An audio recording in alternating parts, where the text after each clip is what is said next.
I welcome you all. To Thank take you, place. Farhan. Okay. I welcome you all. It's so good to have you all here today. I am Omar Haidari, a human rights activist and ethics and politics student at Bard College Berlin, and I will be moderating today's event on the talk about the role of Afghan women in the advancement of the peace process.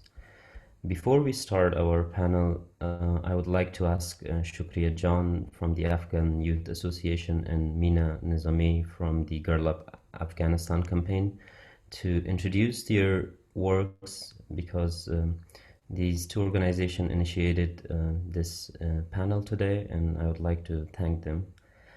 So yeah, Shukriya John and Mina John, could you please introduce and say a few words about your organization and your work? Thank you, Amarjan. Well, welcome everybody, and happy International Women's Day to all of you. My name is Shukriya Mohammadi, and I am the chair of Afghan Youth Association, as well as a business analyst at Vodafone Group PLC. I have graduated from King's College London, studied computer science.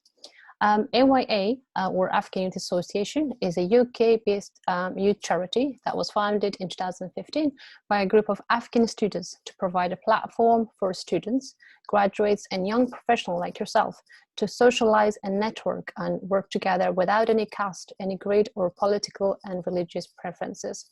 We have a number of projects, such as one of our projects, our mentoring scheme for students in the UK, where we provide helps and supports for students to get to university or higher education in terms of checking their personal statements.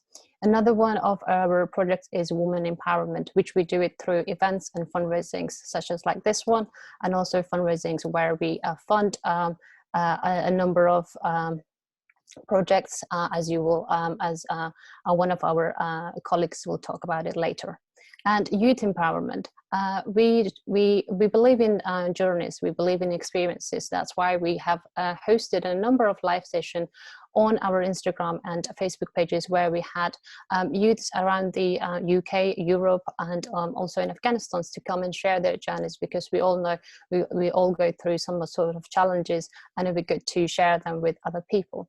One of our most recent that we do it every year is writing competition.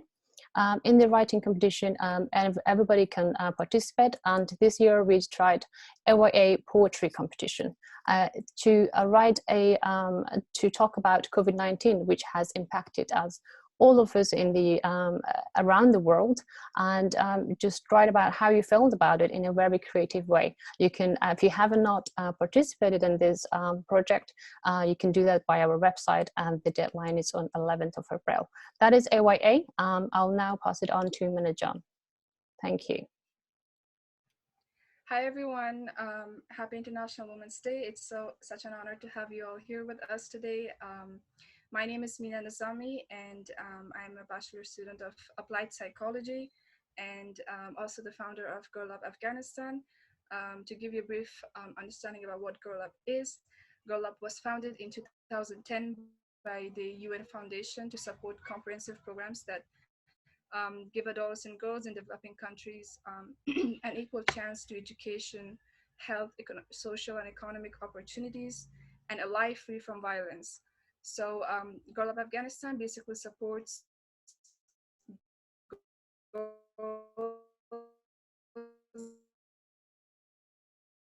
in Afghanistan to learn and exercise and social change by starting their own clubs in schools, colleges, and communities.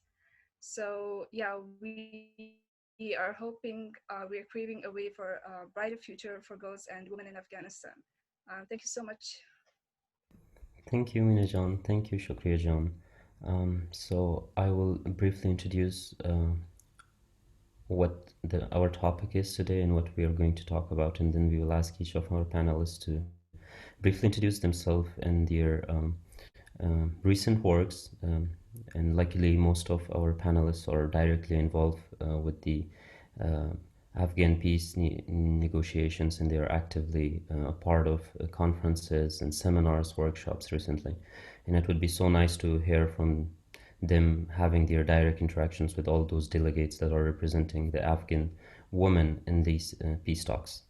Um, While the Afghan government and the Taliban continued their negotiation efforts to reach a peace agreement, women rights activists in Afghanistan and also the women rights activists in the Afghan diaspora are concerned, and their concerns are increasing via these talks, since these talks are widely dominated by men and could lead to a decrease in women's rights and their freedoms since the rights and freedoms they gained from 2001. Continued exclusion of women from Afghanistan peace efforts and decision-making will not only jeopardize the realization of a true and sustainable peace, but it disregards women's right to define their own future. The assault, it's important to know that the assault on the status of women from the beginning of the Taliban regime, it started in the Taliban closed a lot of freedom for women, including universities. They forced nearly all women to stop going to schools, quit their jobs. Basically, they closed down the important source of talents and expertise in the country, which shapes almost half of the population in the country. So, if restricted access to medical care for women, brutality, enforced restrictive dress codes, and all these freedoms that were sabotaged by by the Taliban regime, and now they are one sides of these peace talks. So, how could women argue and present themselves and guarantees and ensure that what they have gained in the past 19, 20 years, they could argue and they could convince a group that always oppressed women in this table. So before we start our panel, I would like you guys to briefly introduce yourselves so our audience could know who you are and what are you involved with recently in your works. Shabnam Jan, could you start, please? Thank you, Omar John, and thank you, Shukriya John, for the kind invite for today's discussion. It is indeed a very important discussion, and I'm very, very pleased to see that we have young Afghan women who live outside of Afghanistan, so enthusiastic, passionate, and dedicated towards women's roles in Afghanistan, particularly at this critical point in time. As you hopefully all know, much of my work is involved in the UK. I currently run the Conservative Friends of Afghanistan, which is an initiative that works with British parliamentarians from specifically the Conservative Party who are currently in government to ensure that we raise awareness and help inform British Parliament on what's happening on the ground. Since 2014, with the British troop withdrawals from Afghanistan, there's been very little media attention or awareness of the war in Afghanistan. Many people think the war has ended, which is far from reality. So my role has been very much political and social activism in the UK, and I continuously engage and work with the UK government and the Foreign Office to ensure that that the future of Afghanistan is inclusive. It involves all of our voices, whether we live inside Afghanistan or outside, because we're like the young faces I see here today, particularly the women, we're the future. And it's so important that we educate and inform everyone that that there is no future or peace in Afghanistan unless women like ourselves are active players. The future is uncertain. I don't know which direction it's going into. We're currently in peace talks with a group that have killed countless lives in Afghanistan. They were the group that the world went into 2001 into Afghanistan to fight, and unfortunately after 20 years of international presence, we're now in negotiations with them to create a political settlement because there's no other way forward. But if we are going in this direction, and this is the only direction that the country can go towards, at least we need to make sure that it's for our benefit and not theirs. Thank you. Thank you, Shabnam Jan. Fatima Jan, it's yours. Hello to you all, and thank you so much for having me today. It's so nice to see you all here. And I'm Fatima Hossaini, Afghan artist, photographer, curator, exhibitioner, and the founder and president of Masturat organization that works for women, art, youth, and peace in Afghanistan. I studied photography and one industrial engineering, one bachelor, in industrial engineering in University of Tehran, and some master courses about gender studies at AUB, American University of Beirut. And also, as you know, everybody knows me as a photographer and as an artist, and femininity is at the center of my artworks, and also identity and migration. Nowadays, I am working in Afghanistan, and I'm based in Kabul, teaching in Kabul University, and working on some new initiative through my organization and also my upcoming photo book. Thank you. Thank you, Fatima Jan. Khatera Jan, it's your turn. Sorry, that took me a while. Hi, everyone. Thank you so much for the invitation. I want to say it's an absolute honor to speak today amongst such incredible and inspirational other women. My name is Khatera Shaghasi. I am a student of conflict studies and human rights at Utrecht University. And next to my studies, I work as an integration coach for Farsi-speaking refugees in the Netherlands. These are mostly Afghans, but also some Iranians. And as an integration coach, I focus on women in particular, especially those women who come to the Netherlands still relying very much on their husbands or on their sons for the most basic things, really. So I try to, teach them how to open up their own bank accounts, how to enroll them in educational programs, stuff like that. Next to that, I also write, and through my writings, I try to raise awareness to the situation in Afghanistan, and especially the situation of Afghan women. So that's a little bit about me, I guess. Thank you. Maria Jan? So, thank you very much, Minajan, for inviting me. I didn't know about the Girl Up organization before. And it's also my first time being with all my Afghan people today here because I've been working only with the foreigners here in Switzerland. So yeah, thank you very much. So my name is Maria Khoshy. I'm an Afghan refugee in Switzerland since 2011. I was born as a refugee child in Pakistan. So right now I'm studying commercial studies, and next to my studies I'm also a refugee representative and also activist, and also how to say, it's a little bit hard for me to talk in English because I used to talk only German, so just in the case when I'm talking a little bit not correct English. And so nowadays we had burqa ban, maybe you guys know, in Switzerland. So today we didn't, so today was the day, but up to now we also didn't got the result.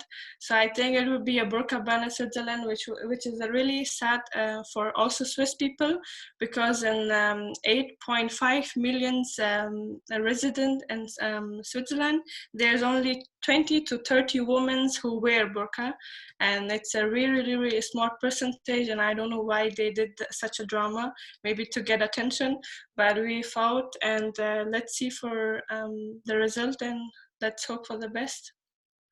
Yeah, thank you. Thank you, Maria Jan. Sonia Jan? Hello, everyone. Thank you very much for the invite. It is such a pleasure and honor to be among you all. So as most of you know, my name is Sonia Ahmadi. I have been living in Norway for the past 13 years. It haven't been 13 yet, but it will be soon. And as you know, as a refugee, you always have to start from scratch when you come to a new country. Although I have a background from Kabul University, I had to start my education in Norway. So I have a bachelor in political science, and I have a master's degree in entrepreneurship and technology management, as a result of which I became an entrepreneur. So I have my own business in addition to a full-time job as a research advisor at the University of the Norwegian University of Science and Technology.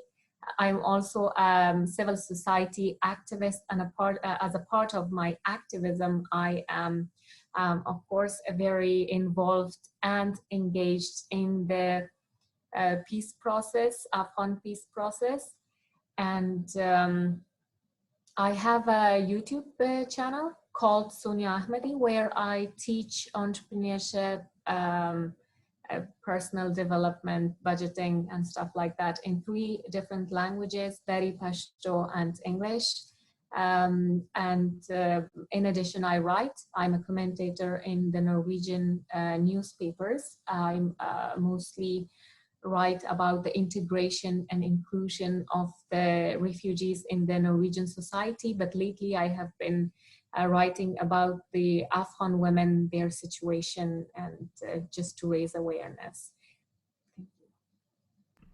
Thank you, Sonia Jan. It's great to have you all, and your work is have to be admired. It's all of you have been involved in all human rights activism, and it's a great honor to have you all. I want to say something to our audience that we will have half an hour at the end of our panel for an open discussions where we can take your question or you can directly ask it from our panelists. I will start our event with the very general question that we sent out as an invitation to you all to, and I'll start with Shabnam Jan, that what is the role of women in the advancement of the peace talks, the intra-Afghan peace talks? Thank you, Omar John. Look, the reality today that we see in Afghanistan and the future of the country is something that neither the people of Afghanistan or the international community pictured 20 years ago. The Taliban have been directly responsible for the recent attacks, and the unfortunate situation is that we're not able to call it out or hold them to account. The people of Afghanistan continue to suffer on a daily basis, and the world goes by quietly. When it comes to the role of women and how involved they are, there is currently 4 women in the negotiation team out of around 26. So there isn't enough representation at all. However, what's more important is the quality in this case as well. Many of the women in the peace talks are quite active, prominent political and social activists. Unfortunately, though, when it comes to Afghanistan, women's voices and involvement is a symbol of tokenism in many situations, where a woman is sitting around a boardroom table and in a cabinet office in a ministerial position as a symbol, not as someone where her voice and her concerns and the issues she faces as a woman is heard or acted upon. So when it comes to the peace talk specifically and how we envisage women in that process, today there was a letter that was written to Ashraf Ghani and his government by the US government stating that the US is still planning to leave, despite the fact that the world were sort of attacking Trump for his policy in Afghanistan. Biden is not changing it. He may extend it a little bit further, maybe a few more months, a few more weeks after May, but the plan is still to leave this year.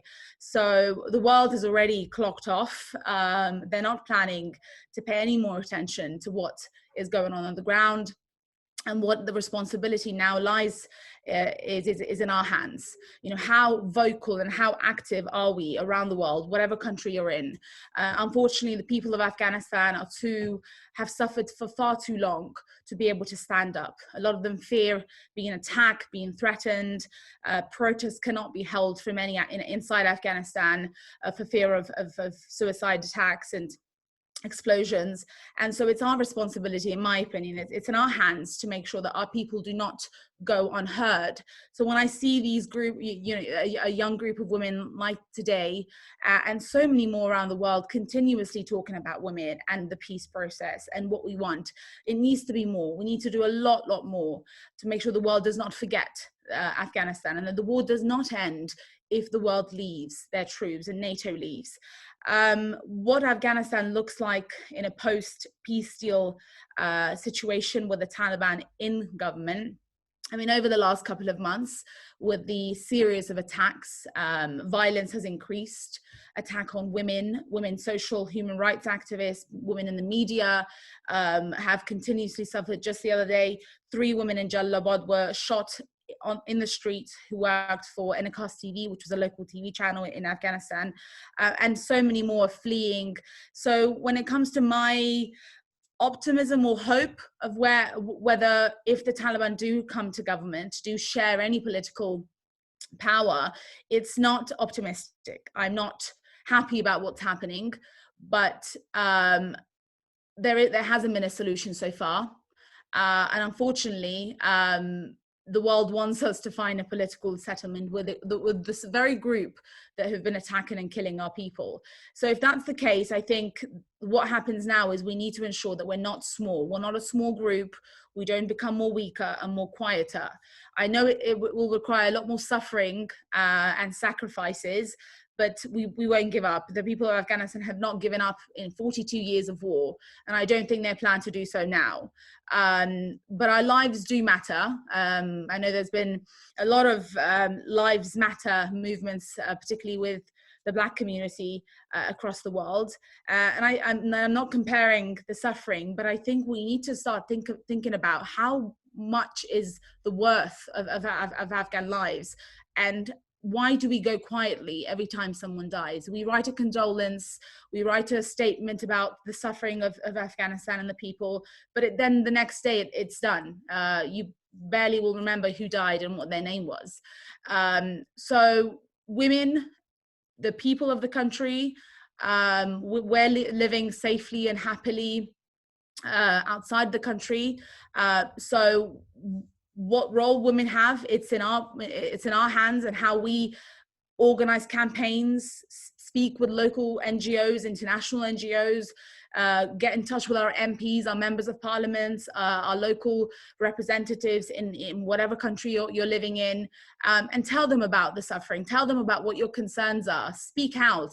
A lot of people think that it really won't make any difference. Well, what's the point of me writing a letter or emailing my member of parliament or a minister in government? But it does make a difference. The more the world sees that we're outraged, that we have a point, that we have a stance, the more likely it is that they will respond and react. So I'll sort of summarize, although my hope and vision for the future of women in Afghanistan is not optimistic at the moment at all, whether it's their role in society and employment, in government, and how progressive the culture and society will become. It's not, I'm not happy about it, but I do believe that if we have a lot more bright young women like ourselves, like many of you here sitting today, if we have a lot of us speaking out, holding these discussions, inviting members of parliament and government officials to our discussions to be heard, it will make a difference. Thank you so much, Shabnam John. And it's good that you mentioned the recent settlement proposal that was sent by the United States, in which I read it very briefly. In again, the consideration of women was completely ignored in the character, in the figures that were named, and that they were consulted were all men in this new proposed settlement letter too. Thank you. I would now go to Fatima John. Could you please also tell us, considering your active participation in the Afghan community and having interaction with your students in Kabul University, or exhibiting, working for women's rights through your art, what role could possibly Afghan women play in the advancement of these peace negotiations for Afghanistan and for the women of Afghanistan? Thank you so much for the question. Actually, about if I want to talk about the role of Afghan women in the peace process, as Shabnam John said, it's just like very symbolic. I mean, but now more than ever, it is fun. It's so important to stand with Afghan women instead of serving as symbolic checkbacks in the negotiations. And Afghan women should have a very strong seats in during this important process. And as you see, these days in Afghanistan, we are talking about peace process, and I think the first step of peace is just ceasefire. But there is no ceasefire, and every day the violence, and especially against women are rising across Afghanistan. And now it's so, for me, it's so heartbreaking that I see that activists, journalists, and the people and women who have voice and who can claim their voice against every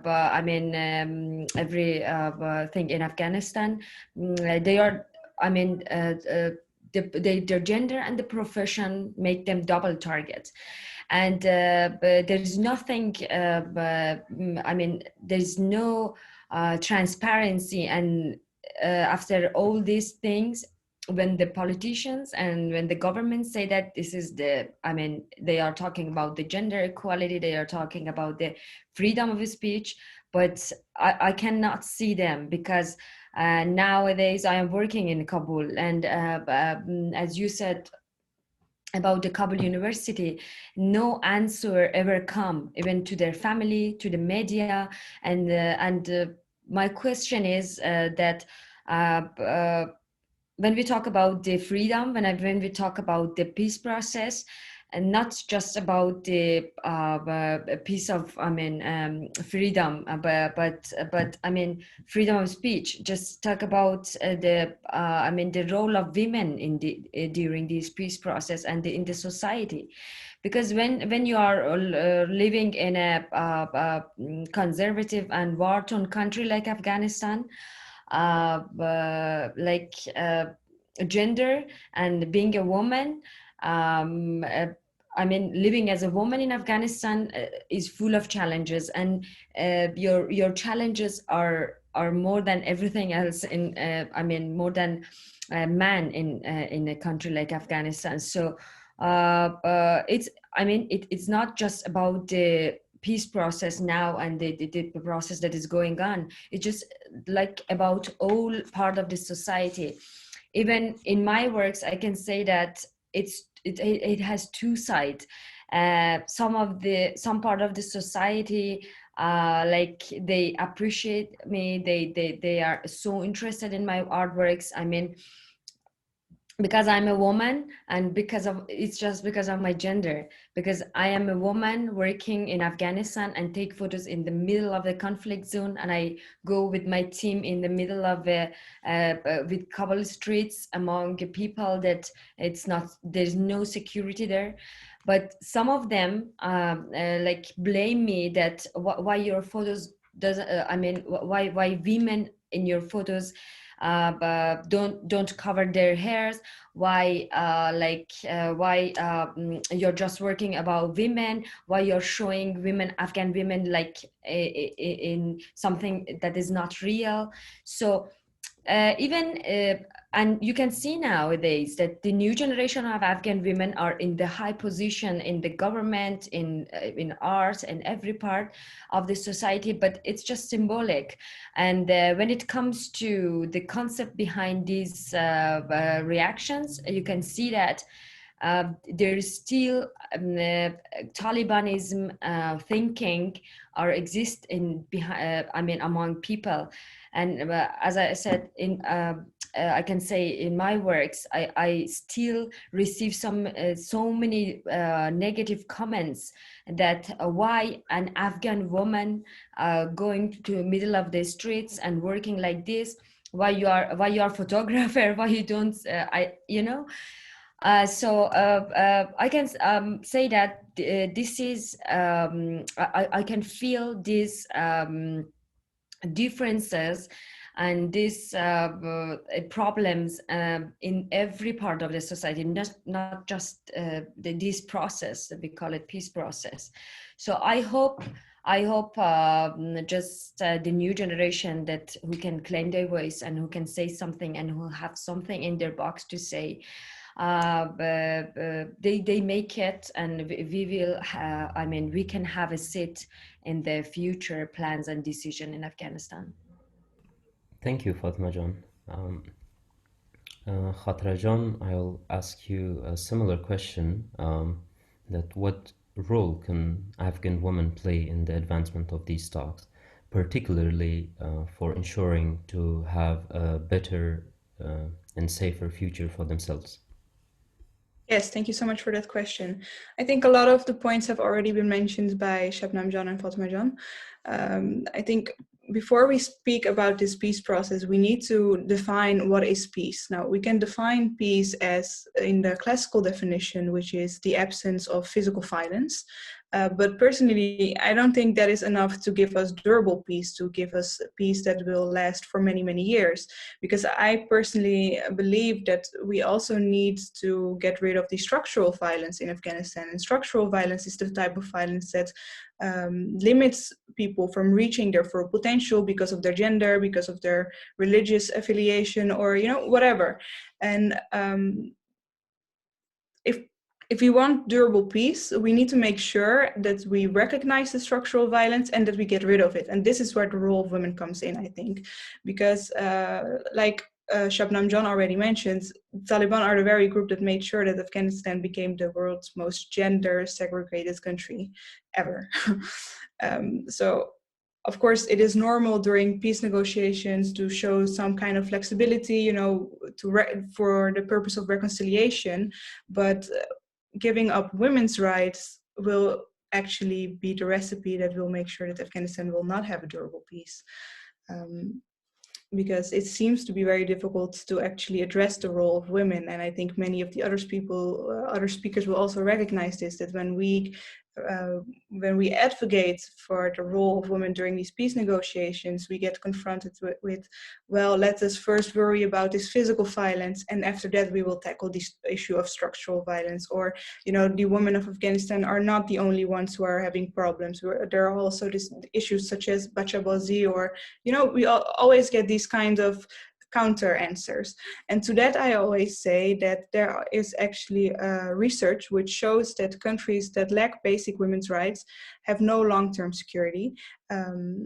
Elsewhere, I've even gone as far as to state that not having women's rights will be the recipe for failure. And we see this statement reflected in statistics as well, some of which I will mention. So for example, the Global Peace Index shows that countries where the physical safety of women is not protected score significantly worse on peace. And injustice in family law also causes a decrease in general peacefulness of the country. And I think none of us will be surprised when I tell you that Afghanistan scored to be the world's least peaceful country 2 times in a row, in 2019 and in 2020. So the last point I want to touch upon is the question of, okay, so will it be enough if we were to have men present at the negotiation table, but still representing women and making sure that their rights are protected? And I believe in this English saying that says that if you're not at the table, you will be at the menu. So for me, representation is very important, and there's research done by the United Nations that also show that agreements with women signatories are associated with durable peace. So again, if we have women actually present on the table, not just men protecting their rights, but also them being there, this will also ensure durable peace. And the UN even has this resolution, which I'm sure many of you are aware of, Resolution 1325. I do want to mention, however, that Afghanistan is not the only country that has this issue of women representation. I think this is a global issue. This is a universal issue. For some reason, even in 2021, we can't seem to get women represented in politics or during peace negotiations. Between 1992 and 2018, only 30% of negotiators were women, only 3% of mediators were women, and only 4% of signatories in major peace deals were women. So this is really a universal issue. This is not just an Afghan issue. However, I do believe that the stakes for Afghan women is much higher because, of course, we have seen what is at stake with the Taliban being in power. Thank you, Khatera John. Omar John, just a few minutes. Sorry, Shabnam is leaving. Shabnam Nasimi is leaving in a few minutes. If you could give her a few minutes to say her last remarks, if that's okay with you. I want to say sorry to Sonia John and Maria John. We can give a few minutes to Shabnam before she leaves. It's unfortunate that she will be leaving our event. Since we came, Khatera John mentioned that what's the stake from the Taliban. What if women aren't presented on the table? It means they were never presented there. I want to talk about the quality of those people representing the Afghan woman. There are a few faces in the Afghan government that has monopolized the representation of women for 2 decades, and there hasn't been quite really a change. And we also lack any independent delegate there. In some way, all of them are part of a political party who, in some way, violated human rights many times. So, what do you think? These women representatives that are there and representing women can guarantee the rights of all women in Afghanistan? Yes.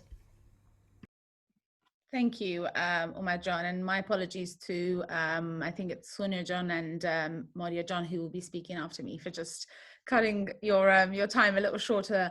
I do have to leave just because of some other commitments that I've made. But in terms of your question, Omar John, and you raised a really important point there. You know, can we rely on women who have been part of the process, political process, have been allegiant to certain groups for so long? Can we rely on them to really speak on women's behalf and not simply for a political gain? Unfortunately, the situation in Afghanistan is that you have to vow allegiance to a certain group, otherwise you're not going to be in political power. You can't, there's no way of being unbiased, impartial, and be truly representative, because the system, the government system, has been created in that way. In order to be in power, in order to have a seat, you have to support someone. And so that makes it a lot more difficult in terms of having campaigning for human rights, campaigning for women's rights in an honest and genuine way.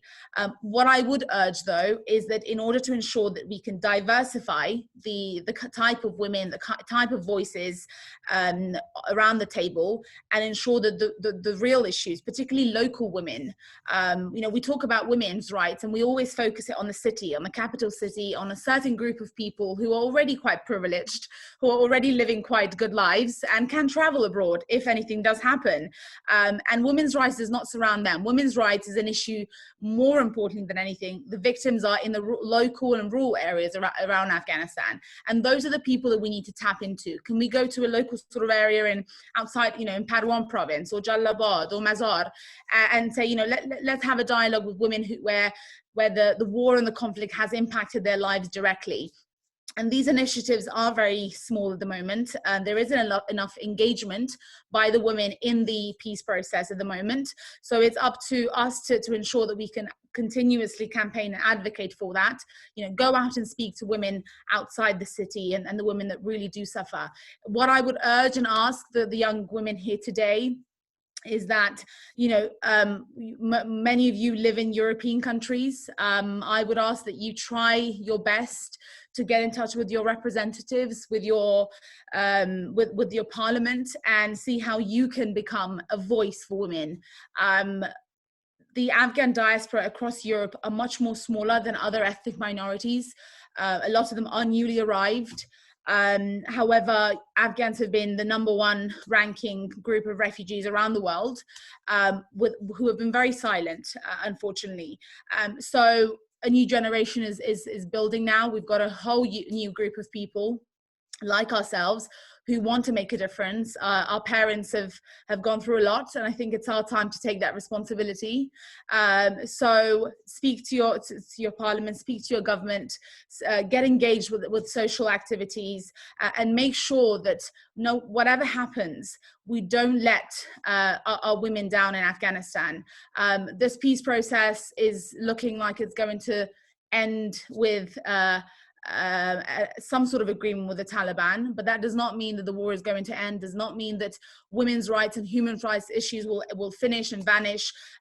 Even, you know, whatever decision the US do come to with Afghanistan, it's very, very important that we don't let our guard down and we don't let this topic slide away. If you'd like to speak to this in a more detail and want me to provide some support and guidance with how you can do this within your own country, I'd be more than happy to. I sort of, Shukriya John could circulate. I'm sure we can get each other's contact via email and continue this this dialogue, but I'm very proud of what you've done so far. I'm very, very enthusiastic and hopeful for which direction the new generation of Afghan women are going towards. And thank you so much for giving me the time to speak today. It was good to have you. Thank you for your good remarks. Thank you so much. Have a good day. Thank you. Maria John, sorry for the delay. So my question is the same question to you too, that what role could Afghan women possibly play to truly ensure the basic rights and freedoms that the Afghan woman has gained since 2001? They can ensure to have that, even though after these peace negotiations with this group that we know what their ideology stands and how clear and loud they are about their ideology, about human rights and about women's rights. Thank you very much. And I wanted to say, if it's okay, I would like to speak in Dari, because yesterday I had a program and everyone was from Afghanistan, so I prepared myself in Dari. So I thought today would be also Dari. So I also prepared for today in Dari. So if it's okay for everyone, so I would like to talk in Dari. It should be okay. Yeah, if anything comes up, I can translate.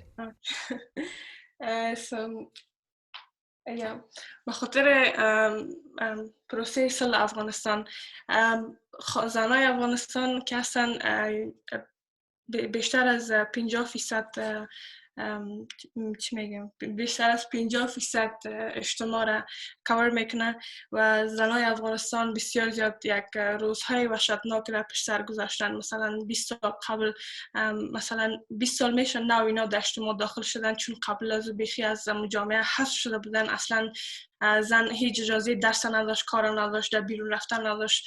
از خاطر اینا وقتی زنها نه آهسته خود در اجتماع جای پیدا کرده، آهسته خود مثلا درس خواندن، کار میکنن، احساس آزادی میکنن و حق حقوق خود را میفهمه که ما حق داریم هر کار که مثلا دوست داشته باشیم انجام بکنیم.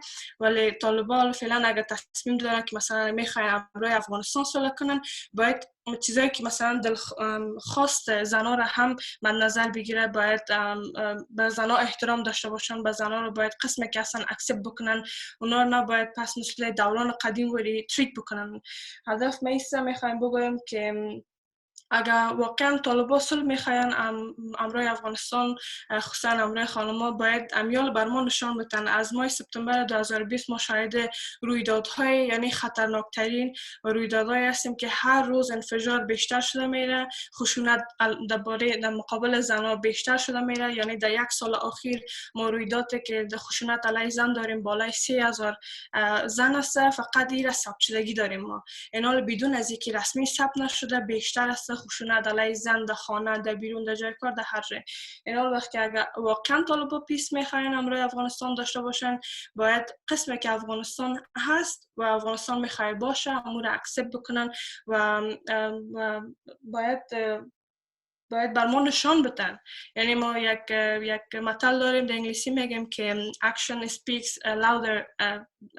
یعنی از خاطر دیگه ایران میخوایم بگویم که طالب ما استرس گرفت برای بیخی دوباره طالبان. It's okay, take your time. روزای اول که بود از سپتامبر که هر جلسه از شروع شد بسیار تعقیب میکردم، واقعا سعی میکردم تعقیب میکردم و امید داشتم که یعنی مثلا یک چیز تغییر میکنه. این آخر روزش رسید بخیر، مثلا افغانستان پس جور میشه، پس آرامی میشه، دیگه انفجار نمیشه، کلگی یعنی مثلا خوب میباشه. ولی وقتی مثلا دوره اولش نتیجه نداد، دوره دو رفت. یعنی مثلا من طرف از این که میبینم هر مثلا پالیتیشنای خود ما، یعنی مثلا ما روز میبینیم مثلا افغانستان یک نفر نمایندهش میره در پاکستان امروز مذاکره میداشته باشه، یا در هندوستان میره مذاکره دارن، در ترکیه دارن.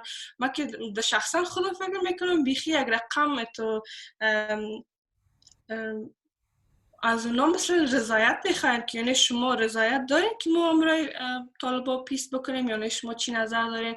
یعنی منافع شخصی رو ما بیشتر داده اینجا میبینم هیچ از مردم افغانستان از خودش پرسان نمیشه که مثلا واقعا اگه شما پیس میخواین یعنی مثلا امور بالین که مردم خودش تصمیم بگیره. لیکن پالیتیشیانا کلگی متاسفانه پالیتیشیان افغانستان خصوصا منافع شخصی خودشون فکر میکنن 4 نفر نماینده از زنای افغانستان ما در پیس تاک داریم که اونا را وقتی در جمع 200 یا 300 مرد که میبینی بسیار سخنایشان بسیار زیاد کم است.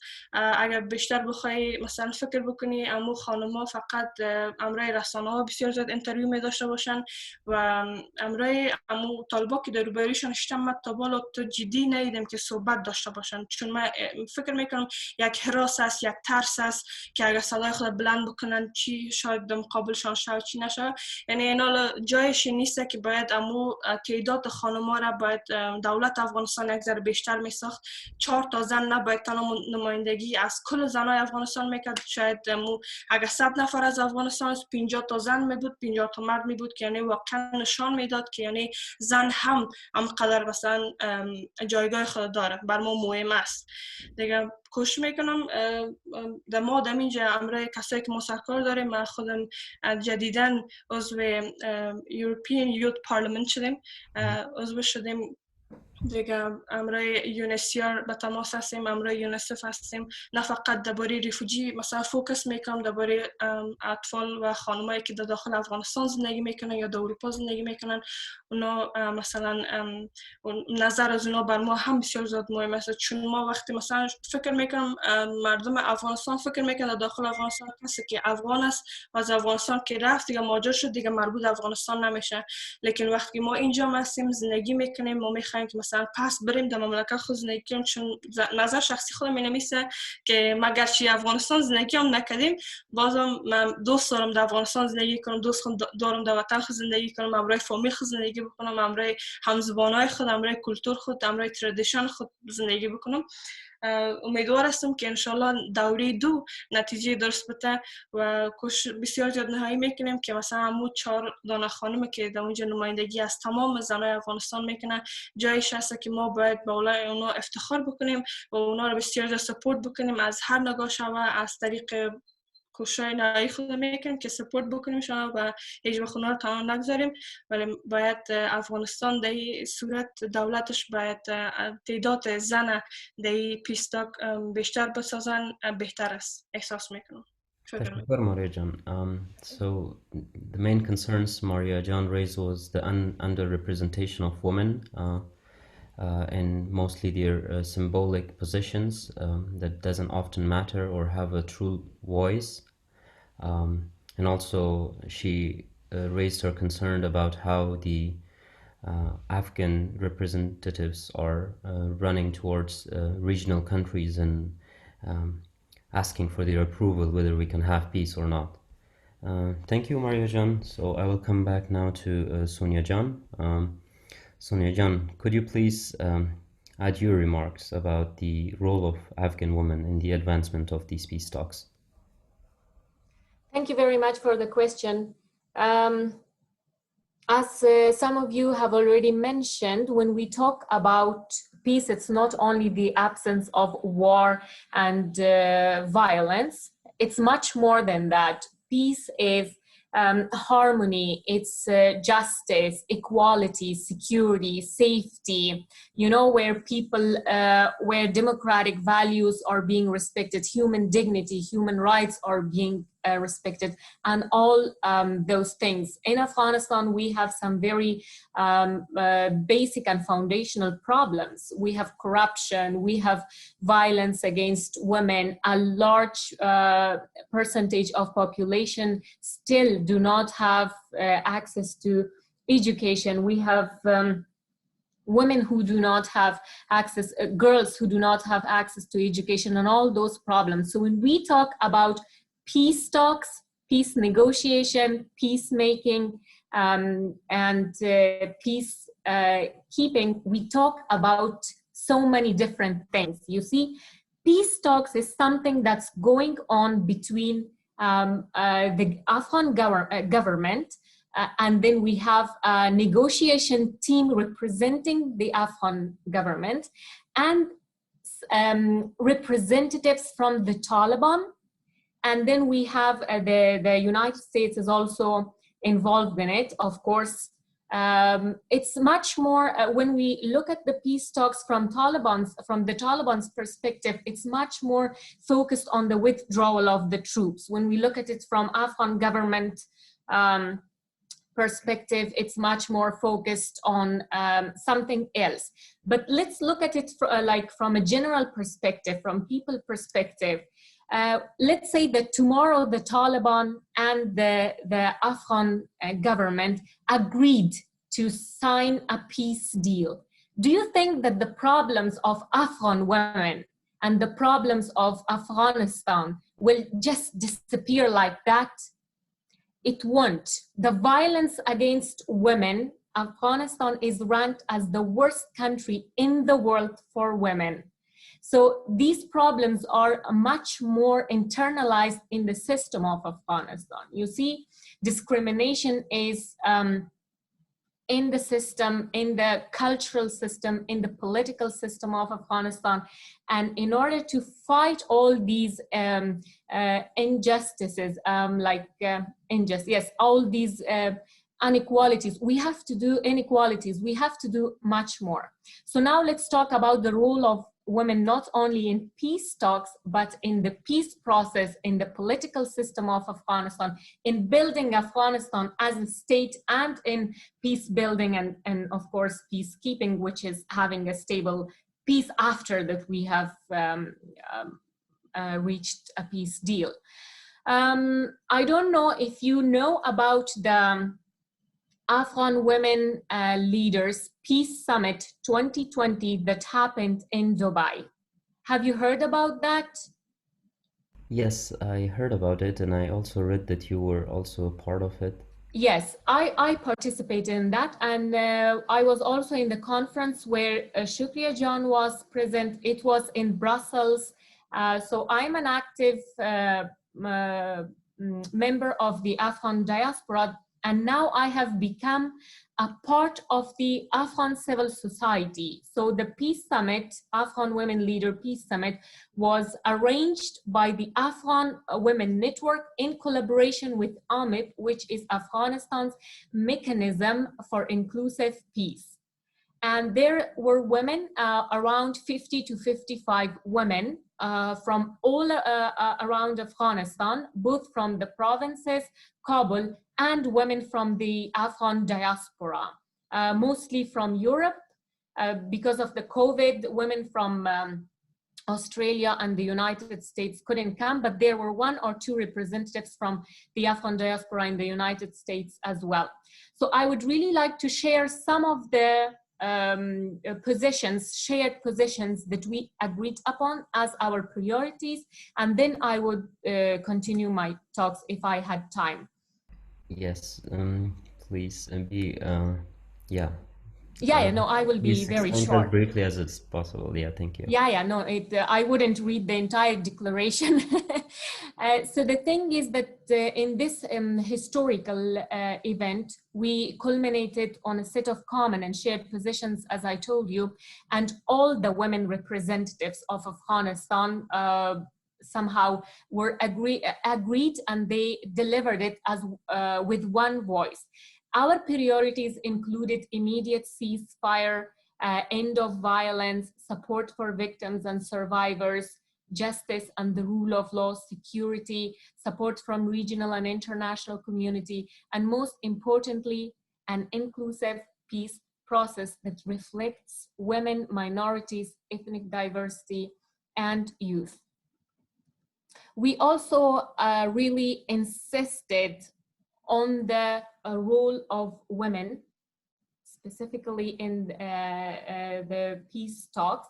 We demanded direct participation at the table in the negotiation teams, both as observers or in technical working committees, and as advocates, as activists, or as consultative forums beyond the negotiating table.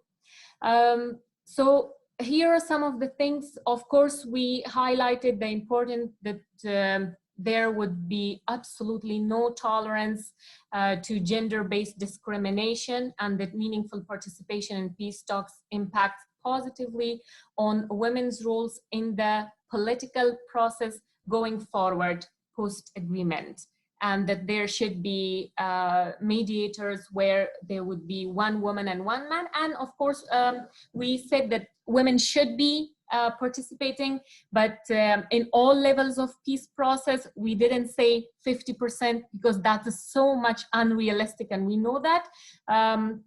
We agreed upon 30% participation of women in all levels of the peace process and post-agreement development. So that was all. Like these, it was a very short summary of what we discussed. We make it in a, we developed a declaration which was sent to the negotiating team in Doha. There is one thing that I would really like to mention, and that is about the role of Afghan women right now in Afghanistan. As Maria Jan also mentioned, Afghan women make the 50% of the Afghan population. Afghanistan is a very young country. I read in a report that about 60% of Afghanistan's population is under the age of 24, and about 85% of Afghan's population is under the age of 40. So we have a very young country, the women have a very important role. But when we undermine the role of women by saying that they are very symbolic, like their voices are not being heard, they really don't make an impact, I really, really recommend, I really don't agree on that. It's such a big injustice to those women who are working tirelessly. I am in contact with tens and hundreds, because we have large groups of social society activists from the provinces in Afghanistan. They're risking their lives, from women who are living in Kabul. They are doing such a great work. They're trying to make a positive impact. And by saying that their roles are symbolic, they are in politics, but they are really not making a change, that's not true, because we can see that after the Hamid Karzai's government and after the United States and I should say, Nijan, we can come back to that, but thank you. Yes. We have very limited time. We Okay, gotta give it's some chance to the other panelists, but thank you so much for sharing your thoughts. And you pointed an important point that I will be asking this question from Fatima Jan, that a lot of women are underrepresented or not represented at all. Usually when we talk about women and social activism, and we usually think about the big cities like Kabul, like Mazar, like Herat. Where are those women who are representing those women who lives in the rural areas, who basically have no understanding of their basic rights or responsibility towards the society, or whether they know that they can have a voice or say? Who is going to be their agent, and how are you going to define this whole process that they are completely left out of? So considering that situation, and you living in Kabul and being around people, activists, students, and artists, how do they feel about the team that is representing the Afghan women there? And if you have any experience about the rural areas where women live and have less contact and less understanding of their basic rights and their responsibilities towards society, how do you explain that? Who could be their voice and who could represent them there? Thank you so much, Omar Jan, for this question. Honestly, when we talk about Afghan women in Afghanistan, we are not talking about just a part of them. Actually, Afghan women in every part of the society, I mean, in every position, have, I mean, their rights are underestimated and overlooked.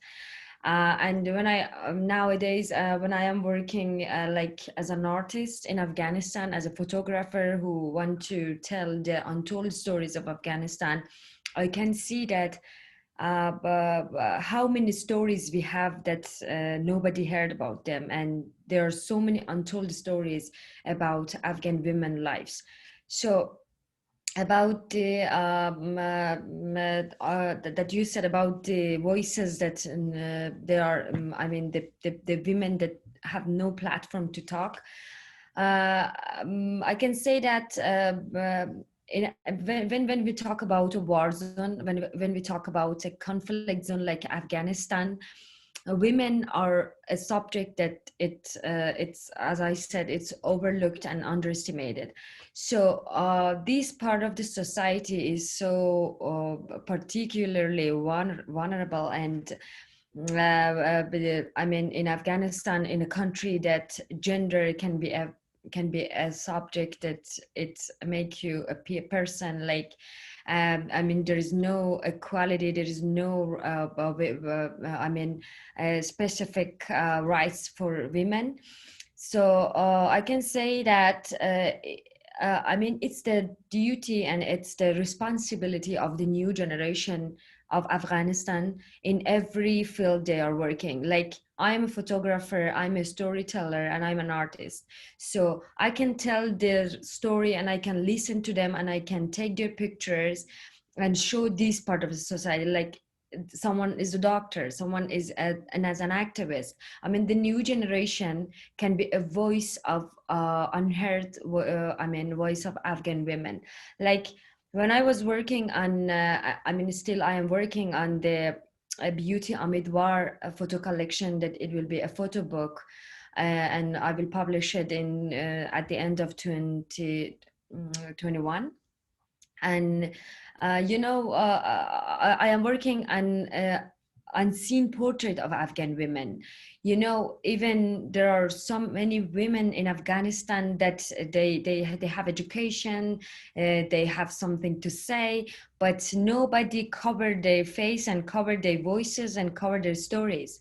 And I am now doing that. And this is not the women who are living in a village in Kandahar or in a village in Bamiyan. They are the women living in the capital city like Kabul. So I can say that war have I mean, affected, and there is no, I mean, nobody in Afghanistan I mean, the impact of war on their life, we cannot forget about that. And I mean, everybody in Afghan society affected by war. Like me as a refugee, someone in Kabul, like as a woman in Afghanistan. So this is so I mean, like, I can say complicated, but the thing is that I think this is the responsibility of the new generation to cover this story in stories in every field they are working, and to show these untold stories to the world. Thank you, Fatima Jan, and thank you for the great work you're doing through your art. Khatera Jan, this question is directed to you. We have seen, we have heard, and we have read a lot about the incident, about the tragic events, about the oppression Taliban did against women and against human rights in Afghanistan. They are still pretty clear about their stance. We could see it from how they project themselves. There's no single woman representing the woman within the Taliban to be there on the table.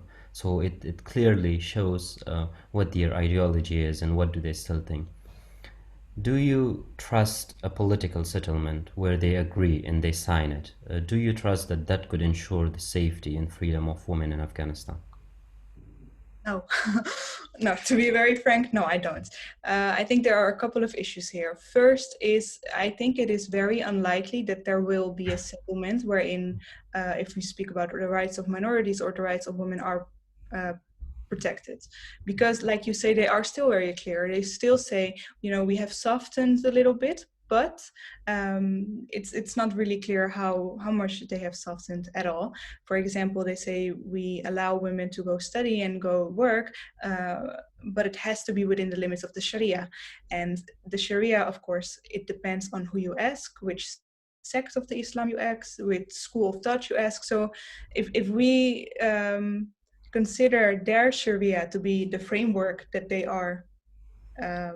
they mean by saying we allow women to go to school and go to work, then it's just women going to madrasas, maybe working amongst other women, and that's it. So we won't see people in politics, in business, or and Afghan story Afghan can become off the TV show. Like all of that will be gone. But say that there will be a political settlement, that they will sign the deal. I think the other issue is that there seems to be a huge disconnect between the representatives of the Taliban and those fighting on the ground. There is a reason that other groups that call themselves the Islamic State of Khorasan or whatever else they call themselves, they're really ideology the same. But other experts have said that if the Taliban really do settle on these types of issue and they do say we will protect the rights of women, their fighters will potentially just continue fighting because there will be a huge disconnect between the leaders and the fighters. So that's also an issue that I think, to be honest, as long as the ideology exists, no peace settlement will ensure peace. We have to ask ourselves, how come that there are men that believe in what the Taliban says that they believe in, and how can we change their perspectives? Because as long as we don't change that, the players will change, but the game will remain the same, and we will be again in the same position maybe 20 years from now with the group that calls themselves Islamic State of Khorasan. Thank you, Khatera Jan. I would just add a comment about their ideology. Their ideology certainly is flexible. As an example, we can say they made a peace agreement with the United States almost a year ago, and ever since that, they have never shot a single bullet towards an American, even though the main thing that gave legitimacy to their so-called jihad was fighting against the colonials. So yeah, they are flexible. It's more of what I mean by that is that I personally believe that their fighters are not as flexible, so they will just change the banner under which they fight, but the fight will continue. Okay.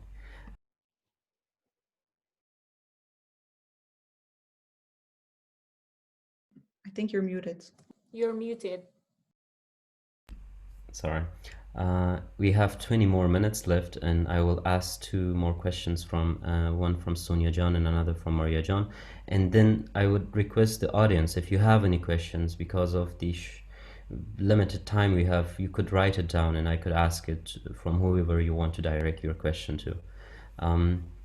So my question is from Maria John, that the UN resolution on women is to support them in the negotiations like this, to ensure that women have an equal opportunity to speak up for their rights, considering the work and experience you have with the UNICEF and the Human Rights Organization.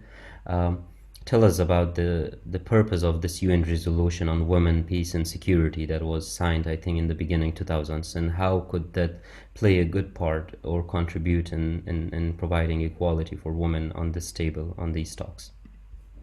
Maria Jan. And please be as short as possible. Thank you.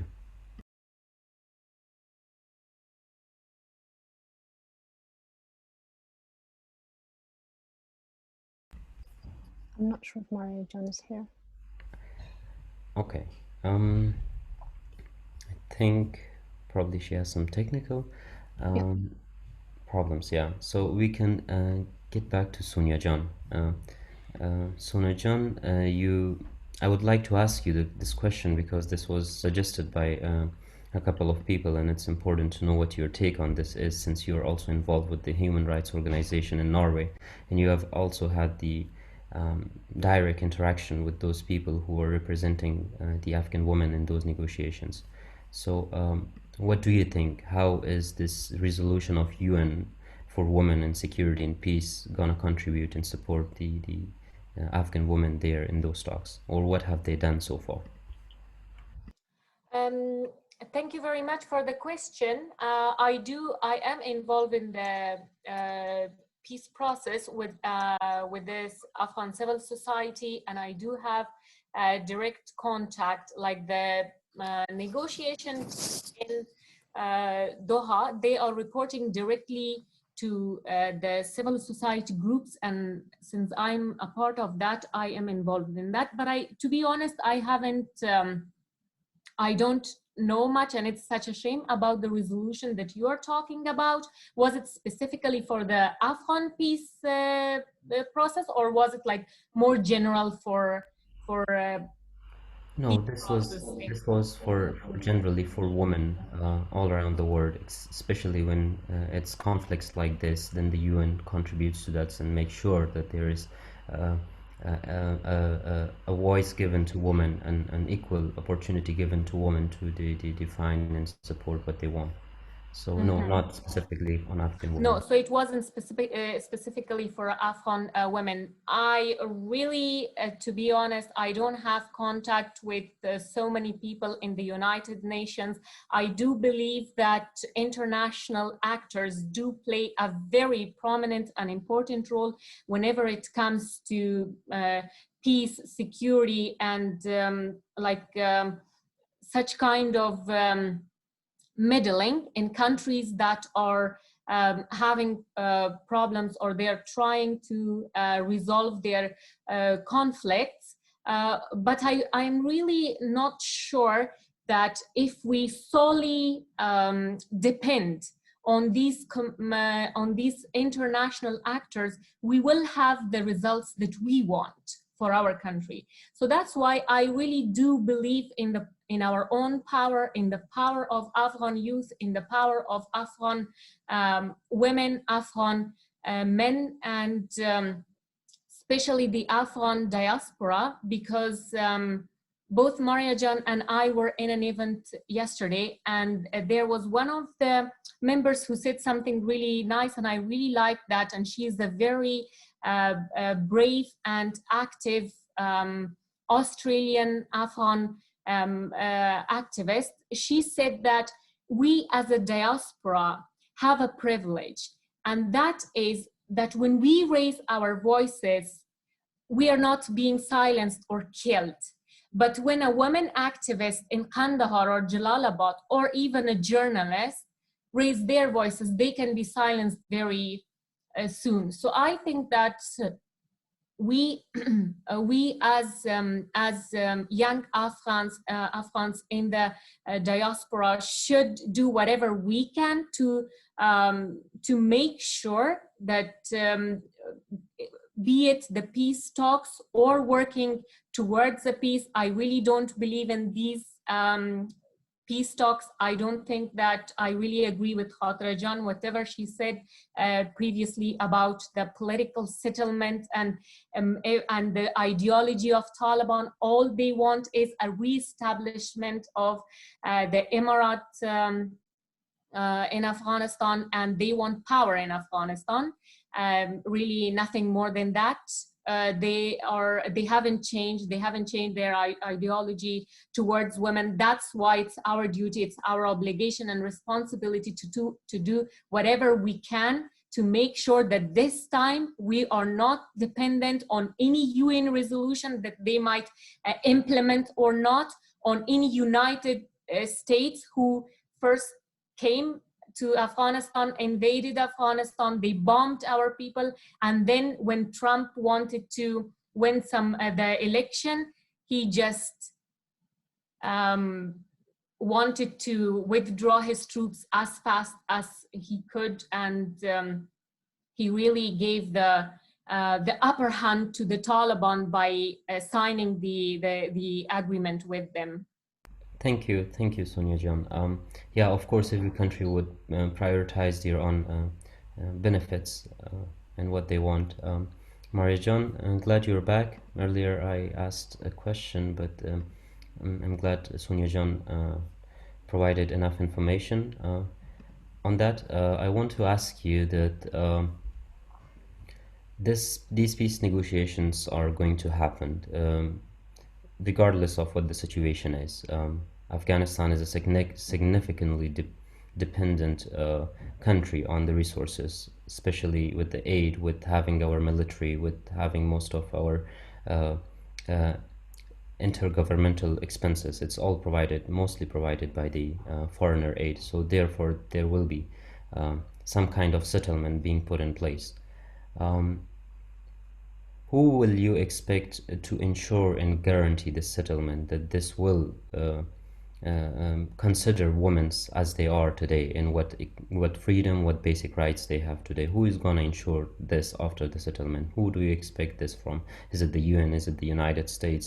Or is it any other particular party that is going to guarantee a settlement, an agreement with a group who only knew how to kill and how to run and how to escape? تشکر عمر جان. اول بسیار زیاد از کلی معذرت خواهی میکنم به خاطر که لپتاپم دفعتا خاموش شد. باز من کوشش کردم از طریق موبایل بیایم. تشکر از سوالتان. شخصا خودم بالای هیچ کس اعتبار نمیکنم، نه بالای دولت افغانستان اعتبار است، نه بالای طالبان اعتبار است و نه بالای یونایتد نیشن بگویم یا هیومن رایتس بگویم یا هر ارگانایزیشن، اینترنشنال ارگانایزیشن بگویم. فقط بالای خود میتونیم اعتبار کنیم، مثلا به خاطر که ما خودمون باید حرکت بکنیم تا خداوند برکت بکنه در کارهای خودمون. پس برای مثلا ما امید میتونیم بکنیم، مثلا از دولت افغانستان امیدوار هستیم، مثلا از 4 دانه نماینده زنای افغانستان که در اونجا مثلا هستن، ما چشم امید به اونا داریم، ولی نمیتونیم بگیم ما 100% اطمینان داریم که مثلا ما شور هستیم اونا میتونه که مثلا تضمین بکنه هر خواهشات ما رو یا حق و حقوق که ما داریم اونا تضمین، مثلا ما نمیتونیم بگیم به این صورت. و سیاست در عموم اگر از یک نگاه ببینیم، هر کس، یعنی هر مملکت باشه، هر کس که در سیاست باشه، یک دفعه که داخل یا وارد سیاست که میشن، اونا بیشتر منافع شخصی خود دفعتاً فکر میکنن. قبل از او در هر جای میرن کمپاین میکنن، مظاهره میکنن، صحبت میکنن، ما به شما مثلا حقتان میتیم، ما به شما رسیدگی میکنیم، ما اتو میگه. وقتی بعد یک مقام که رسیدن اونا مثلا ما دیگه هیچ نمیبینیم چیزشون، عکس العملشون، کارهایشون، وعده هایشون. از روی از این مردم افغانستان ما هم مگیم ما مثلا میشه بگویی که یک رقم موهوب لوس کردیم کلگی ما هیچ بالای اعتبار نمیشه. مثلا امید میتونیم ولی اعتبار نمیتونیم و هیچ کس هیچ پولیتیشن و هیچ یکی از ارگانایزیشن ها نمیتونه به دوش خود بگیرن یا ما تکیه به اونا بکنیم، به جز از اینکه ما خود صدای خود بلند بکنیم، ما خود در یک جای خود برسانیم و امو ذهنیت یا مفکوره چیزایی که داریم ما خود باید در یک جای برسانیم. در اون صورت میشه بگی که ما خود مثلا اطمینان کامل داریم. دیگه من شخصا خودم اطمینان بالای هیچ کدام کسایی که در پیستا قافله هستن اعتبار کامل داشته باشم، تکیه به اونا بکنم، بسیار یک سخت است بر خودم شخصا. ولی امیدوار هستم که امو 4 زن که نمایندگی از افغانستان میکنن و از نمایندگی تمام خانم‌های افغانستان میکنن، انشالله اونا بتونن مثلا یک امیدوار ما را میسازن. تشکر بسیار زیاد ماریا جان.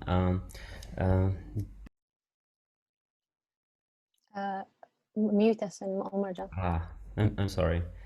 We only have 10 minutes left from the event, and before we pick up 1-2 questions from the audience that we already received, I would like to ask Pashtana Jan to introduce. She's running a great initiative and a good campaign, and she's raising funds for maternal and menstrual health care, and she can talk. She can say a few words about that. Hi everyone, my name is Pashtana Durrani, the director for Learn Afghanistan. We founded Learn back in 2018 and we wanted to focus more on rural women. And as you guys were talking about like the representatives of Afghanistan or what happens when the rural women are left out. So when it comes to rural areas, I come from a very rural, tribal, mountainous region from Afghanistan, southern Afghanistan. And one thing that we face is like, apart from being uneducated or being unable to access schools, Even if we are able to access schools, we don't have running water. Even if we have running water, we don't have access to pads or sanitary napkins that we could use when girls start menstruating. And that's the reason that girls have been dropping out of schools, because they can not afford 100 apps pad, and that's what results in period poverty, and that's what results in girls being discouraged from schools. And the reason that we want to focus so much on educating girls more on through digital literacy, making it easier for them to access learning, and most importantly access what basically is a right for every girl throughout the world. But in Afghanistan they face a lot of issues, and and they face a lot of problems because of it. So we focus on fundraising for pads. We focus on fundraising on and training girls on menstrual hygiene management, how to use alternative to pads that are clean, sanitary, and more accessible and affordable within the rural region. How can they go to school, and even if they don't have running water, what are the alternatives in that sense? And apart from that, we focus on maternal health care. Like for example, there are a lot of rural regions where we don't have midwives right now. So what we do is, I'm just going to give you one example. It's we have 5 digital schools in the most rural setup of Kandahar. So what we do is we go to the village, we ask them that we're going to send you 2 midwives or 2 doctors each month. For every second week of the month, you can send in your pregnant wives, or your mothers or sisters, whatever, all the problems that women face. And in return, you have to send your daughters to school. So we write up an agreement, and what they do is they send in their daughters to school in return for us sending them doctors twice a month. So in Afghanistan, we face a lot of issues. There's peace, there's negotiations, there's corrupt government, there is a lot of representation of there is racism, there is sexism, but of course one at a time. So we focus on small issues on a very grassroots level, and we start with this. If we get successful, we have been working with this model for now 2 years, and now that we are fundraising more, we hope to focus on more girls within the rural regions of Afghanistan, be it the southern Afghanistan, the northern Afghanistan, and we focus to at least educate more than 5,000 girls on menstrual hygiene management, and at least help women, more than 2,000 women, to access maternal health care. So that's our goal, that's learn, and I guess that's it. I do talk a lot, so yeah. Thank you for the great work you're doing, and I highly suggest and recommend and request from people to donate for this fundraising. It's a great work. Thank you, Pashtana Jan. You can find the link, GoFundMe link, in the group message, the inbox, or you can also look at the Afghan Youth Association or Girls Up Afghanistan campaign's social media accounts. So we have a couple of questions in the inbox.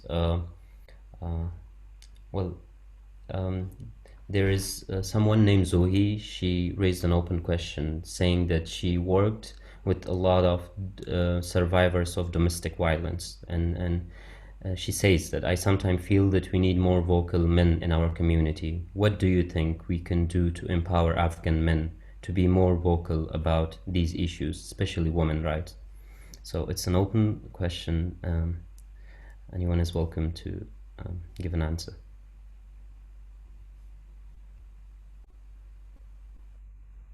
I would like to say a few words, because when I started my talk, I started by saying that when we talk about bringing peace in our country, building it, and then keeping it, it's different from just peace talks is a small part of the entire peace process.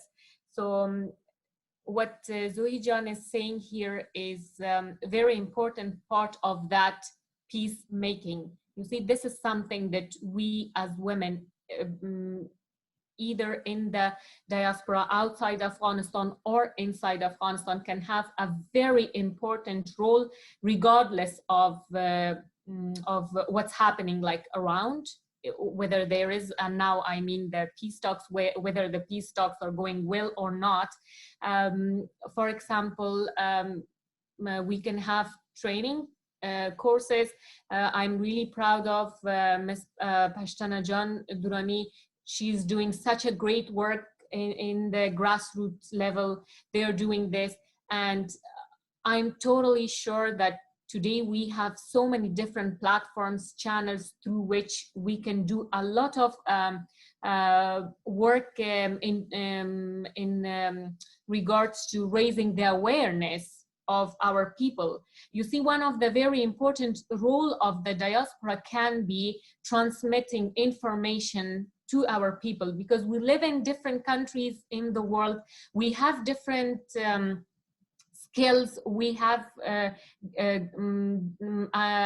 lot of information and knowledge that if we share it with our people, we can achieve a lot. And training men in an effort to decrease the level of violence against women can be one of those things. So I think if we want, we can really just get together, form a group, and start trainings where we can include even men from Europe or from around the world, from Afghanistan. I'm quite sure there are a lot of very well-educated, well-mannered men in Afghanistan who would like to be a part of this initiative to start trainings to men. Thank you.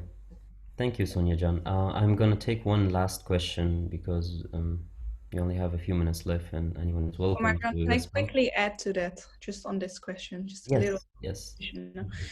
I just wanted to say, personally, I'm a big believer of micro revolutions to be able to achieve like the big revolution. So for every girl here present, start in your own home. Talk to the men at home, be vocal, stand up for what you believe in, tell them they're wrong when they say something misogynistic. And really, this is how we can change the minds of men, and hopefully we will raise men who will then stand up for the rights of women. So that's just all I wanted to ask.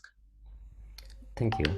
Thank you, Khatera Jan. So somebody named Verenda, I hope I'm pronouncing the name correctly, asked that what can the international community do to promote women's rights in Afghanistan?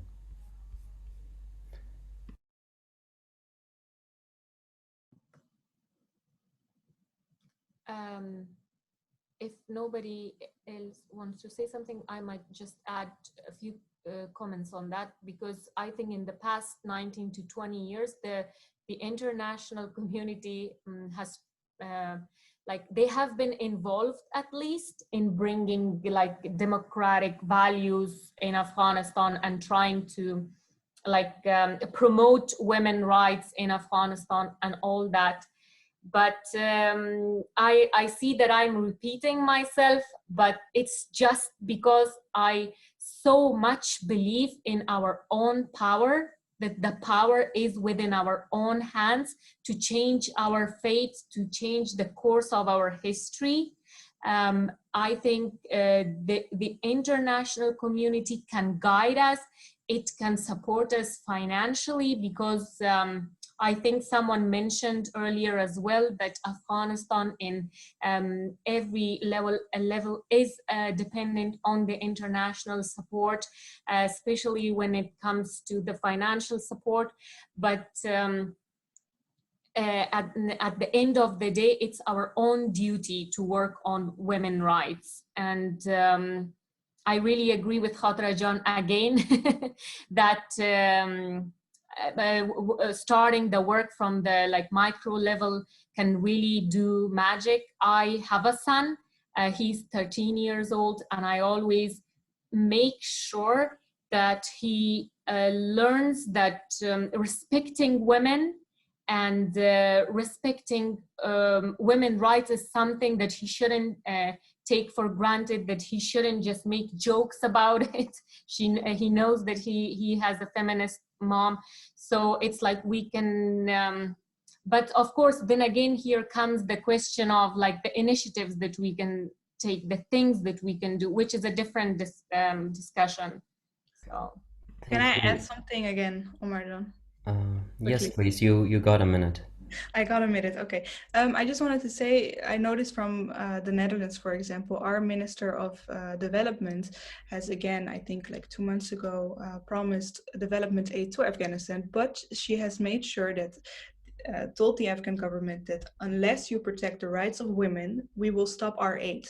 So this is something wherein the international community actually can impose their power upon the Afghan government, whatever form they take after the peace agreement, if Taliban is in them or not, because like you said, Afghanistan is dependent on aid for as of now.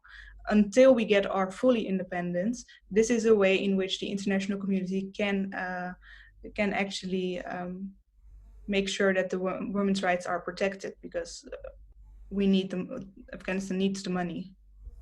Okay, thank you so much. I think there's another question somebody asked about the writing competition. If you have any question regarding that, please visit the Afghan Youth Association social media account, or there is an email that Shukriya John wrote to you all. It was nice to have you all here, and it's a great work you all are doing, and I hope you all the best, and thank you Afghan Youth Association and Girls Up Afghanistan campaign for organizing this event. Have a nice evening. Good luck with your further work. Thanks everyone for joining. Thank you. Thank you, Sonia John. Yeah, thank you everyone. Thank you Sonia John, Maria, Khatera, Pashana John, everyone for joining us today. It was such an honor to hear you, Sonia John. Your words really inspired me, and this International Women's Day actually feels like an International Women's Day. Like, we're celebrating it, we're talking about the issues, and finding a way to open the dialogue and highlight the issues that Afghan women are facing. And I'm very much thankful for Omar John for being with us here today, because we really needed men representation in our today's meeting, and this is very much important. I think we had a really great time. I'm really happy you all joined us today. So yeah, thank you so much, everyone. Any concluding remarks, if Shukriya John you have, please go ahead. Thank you, Mina John. And thanks everyone so much for being here and taking your time, an hour and a half of your day on a weekend. If not in a weekend, if you're in Afghanistan, the first day of the week. Thank you so much for being here. It's an honor to have such a great community, especially representative from women, from youths, to work together and, like Mina John said, to open the dialogue, to talk about the topics that are very uncomfortable to talk about. And it should not be a topic, uncomfortable topic. We should be open about it. We should have discussion about this stuff. And yeah, that's all from me. And it was a great pleasure to have you all. Great speeches, great conversation. Please feel free to reach out to us if you have any further discussion or any further questions. Our participants, if you have any questions from our speakers that would like to talk about with them more, please reach out with us, and we will connect you guys together. Thank you all. Thank you, Shukriya John. Have a nice evening, all of you. Bye. Thanks everyone. Bye. Great of the day. Bye bye.